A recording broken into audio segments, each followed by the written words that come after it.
Hey friends, welcome back to the channel. I got an F150. Let me show you how to get it in and out of four-wheel drive, including four-wheel drive low. And at the end of the video, I'll also give you some tips. If your vehicle's getting stuck, oftentimes they get stuck going from four-wheel drive back into two-wheel drive.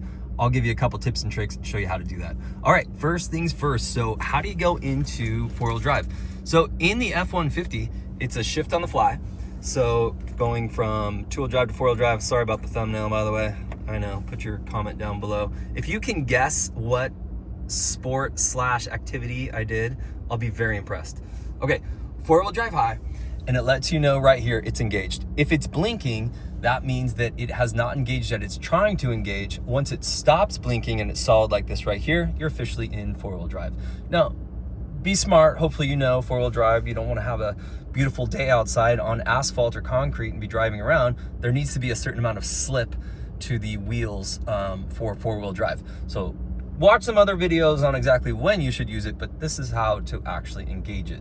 So right now we're in four-wheel drive. Hey, this is a shift on the fly, meaning that you can actually engage four-wheel drive. Like if you're going 55 miles an hour from two-wheel drive to four-wheel drive, you are welcome to do that. It works. Now, keep in mind, if the conditions are so bad that you need to go to four-wheel drive, I suggest that you're not going 55 miles an hour, 60 miles an hour. That doesn't make sense to me.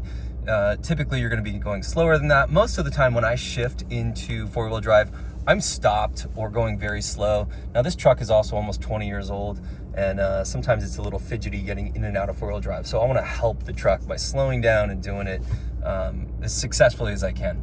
All right, so now we're in four-wheel drive high. How do we get to four-wheel drive low, and why would we use it? So first of all, let's get into it. So we are going to put our foot on the brake. The vehicle is stopped, and we're going to put this in neutral. Okay, neutral, foot on the brake, four-wheel drive low.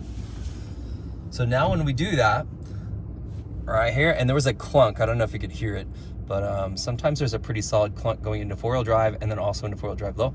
And this time it went in really smoothly. So it went into four-wheel drive low, there it is. And sometimes I need to kind of play with the gears a little bit. Take my foot off the brake, sometimes putting it into drive and then back into neutral will help it to engage. If that light is blinking and continuing to blink and it's not engaging, sometimes those little tricks can help out with it. But oftentimes when it gets stuck is when you're going back the other direction. Let's do that right now. So let's go four-wheel drive. Let's go to four-wheel drive high. So we're in neutral. The vehicle is stopped. Foot is on the brake. We go from four-wheel drive low to four-wheel drive high. Four-wheel drive low should disengage, and I could hear it doing that. And then automatically it's going to go into four-wheel drive high. It is not blinking, it's solid, so that means we're officially in four-wheel drive high. How do we get out of that? We can keep it in neutral, foot's on the brake, or you can actually be moving right here. So let's say you're going 30 miles an hour and you want to go into two-wheel drive. You can do that too, but just for this purpose, I'm parked. So let's click it back over to two-wheel drive high, and it shifted out very easily on that one. So this vehicle is doing pretty well right now for me, but oftentimes that's where it gets stuck, is when it's in four-wheel drive high. I push this button back to four-wheel drive to two-wheel drive, and this just blinks and it sits there blinking. If that happens and it's having a tough time disengaging the four-wheel drive, here's a few things you can do. First of all, be stopped on the side of the road. You've got it in neutral. Try going down into drive.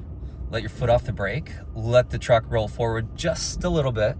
And if that, oftentimes that'll do it right there. If that doesn't do it, go back to neutral, foot's on the brake, release the brake, depress the brake. And if that still isn't doing it right, you'll know it's not working because this is blinking four-wheel drive high, even though you've got it, again, in two-wheel drive high.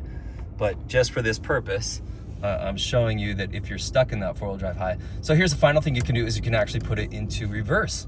So you can back it up, take your foot off the brake a little bit, back up just a little bit, and oftentimes that will help to disengage the four-wheel drive. All right, so final time, back into two-wheel drive.